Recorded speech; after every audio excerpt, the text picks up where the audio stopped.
My next guest found herself part of a group of young women and children forced to surrender their bodies in some of the most evil rituals imaginable. Her own child was used in a human sacrifice ritual. It was only 3 years ago that Lauren Stratford gained the courage to talk about her horrifying experiences publicly. She still receives harassing phone calls and threats from members of the cult. She's the author of this book called Satan's Underground.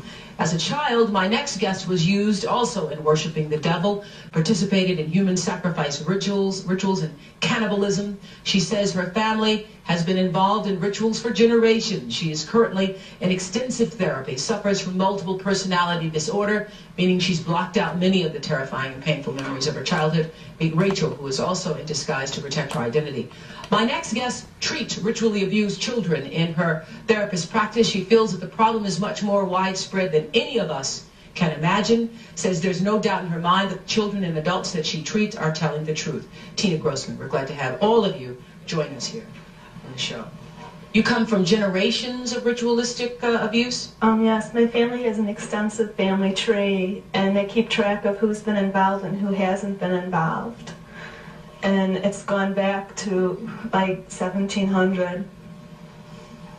And so you were ritually abused. I was born into a family that believes in this. And this is, does everyone else think it's a nice Jewish family? From the outside, you appear to be a nice Jewish girl? Definitely. And you all are worshiping the devil inside the home? Right. There's other Jewish families across the country. It's not just my own family. Really? You were brought up in this kind of evilness. Did you just think it was normal? I blacked out a lot of the memories I had because of my multiple personality disorder. But yes, I mean, it's like if you grow up with something, you think it's normal. Mm-hmm. I always thought So what kinds of things? You don't have to give us the gory details, but what kinds of things went on in the family?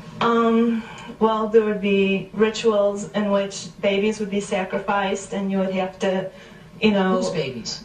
There were people who bred babies in our family.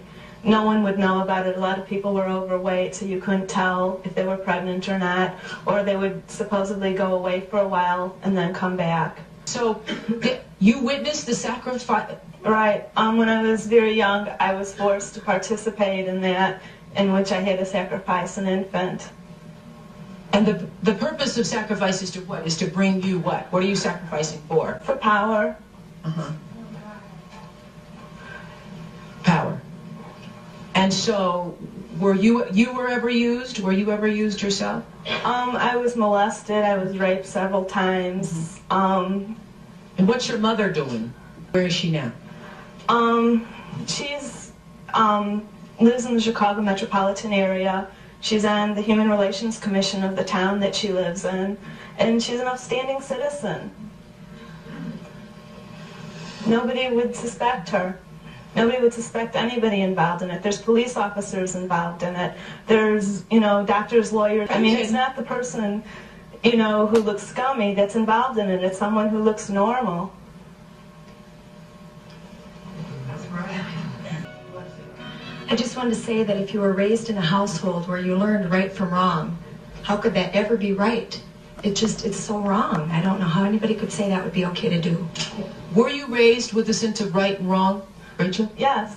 Everything we did was proper and right, and then there were the nights that things changed, that things just got turned around. What was wrong was right, and what was right was wrong. The Jewish faith is the Jewish faith, and worshiping the devil is not a part of the Jewish faith. But the primitive Jewish people do not worship the devil. You still find the belief that there is strength and power in the actual consumption of human flesh. Now, in your family, did you all call it worshiping the devil, No, Rachel? Or I don't know. It was just evil, these things you did. Right. Well, I said it was evil, and they said it was good. There was a book that I had just come across called Lilith's Cave, which is a book of Jewish mysticism and supernatural. And there's a lot in that book that relates to what I, you know, endured when I was a child. It's very hard for those of us who've been raised, and I've been raised in the Christian faith, it's very difficult for good, upstanding, decent people to even it's hard for this to even seep into our brain. It's hard for the human mind to conceive that this is what went on.